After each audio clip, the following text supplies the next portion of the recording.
Hello everyone, and welcome back to the channel. Today, we're re-diving into a topic that continues to shape our daily lives, the evolving landscape of COVID-19 in Canada. Specifically, we're going to look at the new variants that are currently circulating, what the latest data tells us, and what public health officials are saying. It's a lot to unpack, so let's get started.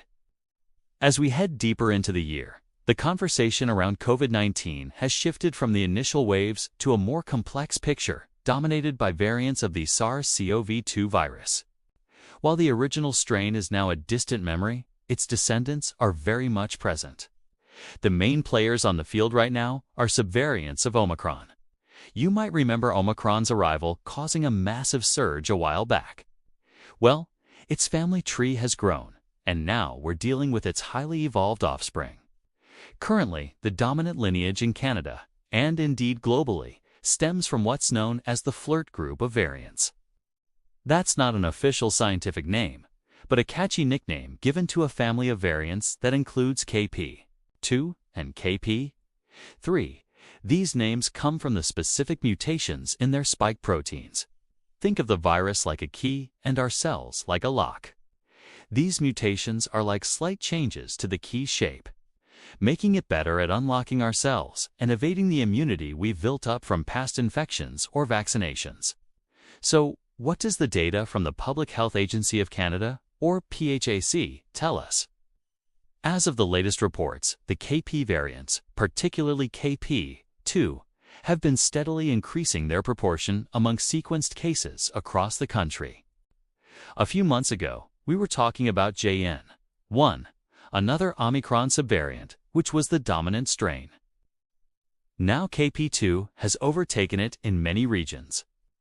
This is a classic example of viral evolution in action. The variant that is more transmissible or better at evading our immune systems tends to become the most common one. This rise of KP2 is not unique to Canada. It's a global trend. The World Health Organization and the CDC in the United States are reporting similar patterns. The reason for this success is linked to those specific FLIRT mutations. They appear to give the virus an advantage in transmissibility, meaning it can spread more easily from person to person compared to its predecessors. Now, the big question on everyone's mind is, are these new variants more severe? This is where the news is cautiously optimistic. So far, public health surveillance data from across Canada does not suggest that the KP variants are causing more severe illness, hospitalizations, or deaths compared to previous Omicron subvariants. The symptoms remain largely consistent: sore throat, runny nose, cough, headache, body aches, and fatigue. For most people, especially those who are vaccinated or have had a previous infection, an encounter with these variants is likely to result in a mild to moderate upper respiratory illness, similar to a bad cold or the flu. However, and this is a crucial point, milder doesn't mean harmless.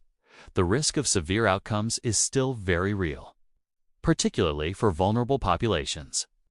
This includes older adults, people with underlying health conditions like heart disease, diabetes, or lung disease, and those who are immunocompromised.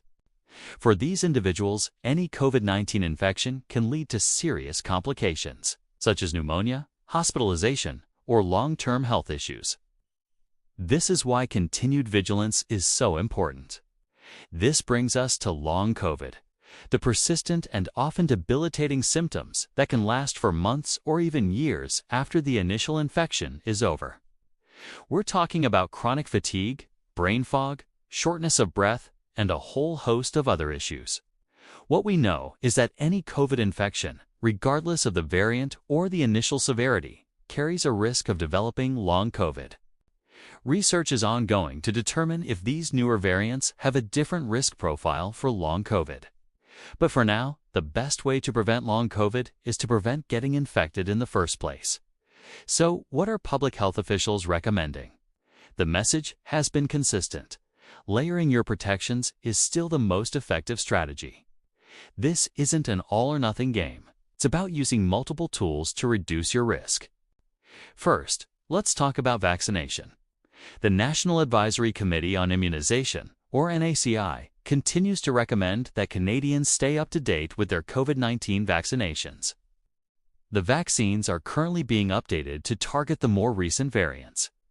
While the existing vaccines might not always prevent you from getting infected with a new variant like KP.2, they remain highly effective at preventing severe illness, hospitalization, and death. Think of it like a seatbelt. It might not prevent a car accident, but it dramatically increases your chances of walking away without a serious injury. New formulations of the vaccine targeted specifically against strains like JN.1 and its descendants are expected to be available in the fall, just in time for the respiratory virus season. Second is masking. While widespread mask mandates are a thing of the past, wearing a high-quality, well-fitting mask, like an N95 or KN95, in crowded indoor spaces or on public transit is still a very effective way to protect yourself and others. It's a personal choice, but one that public health experts continue to endorse, especially for those at higher risk or anyone who simply wants to avoid getting sick.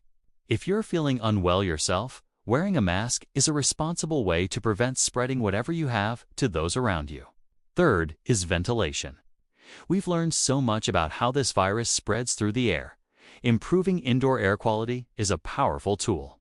This can be as simple as opening windows and doors to let fresh air circulate, or using air purifiers with HEPA filters to capture virus particles. When you're gathering with others, consider meeting outdoors if possible, where the risk of transmission is significantly lower. Fourth is testing and staying home when sick. If you develop symptoms of a respiratory illness, it's still important to take precautions. Rapid antigen tests are still a useful tool. If you test positive, or even if you have symptoms but test negative, the advice is to stay home and isolate yourself from others to prevent further spread. This protects your family, your coworkers, and your community, especially the most vulnerable members. Across Canada, the provincial and territorial responses are varied, reflecting local epidemiology and healthcare capacity. Some regions might see higher wastewater signals, which is an early indicator of rising community transmission, and may adjust their public health guidance accordingly. It's always a good idea to check in with your local public health unit for the most current recommendations in your specific area. They have the most up-to-date information on what's happening on the ground where you live.